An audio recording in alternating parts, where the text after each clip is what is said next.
Assalamualaikum warahmatullahi wabarakatuh. Ashama harka fuune isin jecha har'a waa'ee beeksisaati. Beeksifni isin rakkisee jira. Beeksifni daqiiqaa takka takkaan sekondii lama lamaan akkana dhufee bilbila keessan irra galee isin rakkisee. Kanaafuu akka itti ofirraa beeksisa kana dhaabdan isin agarsiisa. Beeksisa yoo jedhu isa iimoo fa'aa irra isin dhufu isaa miti. Warri iimoon qalladinaati. Warruma namuma bilbila kana yoo intarneeta gadi banu beeksifnuma irra dhufu silkii akka itti qabatu dhabe. Nama cabsellee jira. Namuma akkas bilbila ofirraa lafa kaa'ee jira. Beeksisa kanaaf jechuudha. Beeksifni kun hedduu nama rakkise qaba waan ta'eef akkasitti kanaafuu sheer godhaati chaanal keenyallee sabskiraayib godhaa isin jedha. Akka itti ofirraa dhaabdaniin dhibbaan dhibbatti isin agarsiisa. Na faana bu'aa na hordofaa isin jedha. Let's go. Setting irraan ofirraa balleessitu. Karaan itti isa argachuu dandeessan beeksisa kana guutuu ofirraa qad godhuu dandeessan karaa tokko jira.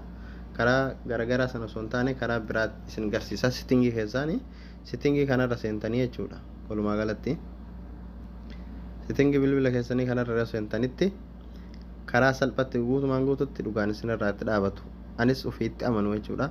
Aappi bakka kanarra seentanii keessan ammoo aappi manaajimentii isiniif fiduu danda'a isarra seentanii jechuudha. Sirriin dhaggeeffadhaa. Yeroo seentan kiyya kallattii maan aappii keessan naqa. Keessan ammoo akkana isiniin baasu bilbila tokko tokko list aappii kadhu gubbaa kanarra jira. Isa san tuqxanii seentanii akkanatti bilbila barnaamija akkana isinii baasa aappiidhaan. Kanaafuu aappiidhaan kana keessa deemtanii aappii irratti beeksifni isin eegalee jira. Wanni kana qalbisaa sirriitti hagammaatiin namaan galle. Aappii isin hin fayyadne akkanumaan gabbu'e bilbila keessan irratti isin beeksifni eegalee jira waan ta'eef aappii akkasiisan balleessitanii jechuuf keessa. Mee amma aappii tokko fudhadheen isin agarsiisaa balleesse akkatti aappii balleessan isin agarsiisa. Guutumaan guututti aappii tokko yeroo bilbila keessan irraa balleessitan asiin seenaa balleessaa. Achi yoo balleessitan asiin keessatti hafan badu. Kanaafuu akkasi balleessuu qabdan. Tole. Mee aappiin hajjamne wayii barbaadaa qaba. Mee aappii kana balleessaa. Fakkeenya fudhadhee isin agarsiisuuf. Eessa buutanii kallattimaan aan install bakka jedhu kana agartanii se'a jala kana bakka kana buutan.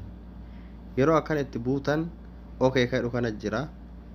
Okay kadhu kana dhoytan aappiin sun ni bada beeksifni sun achuma isinirraa dhaabata.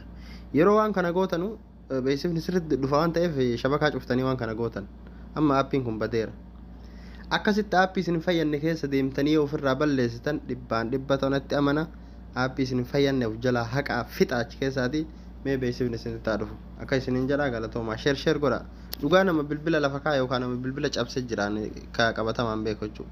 Beeksifni akkaan kun baay'ee akka nama cinqaa. Akka isin jaa baay'ee. Wallahi la'anak.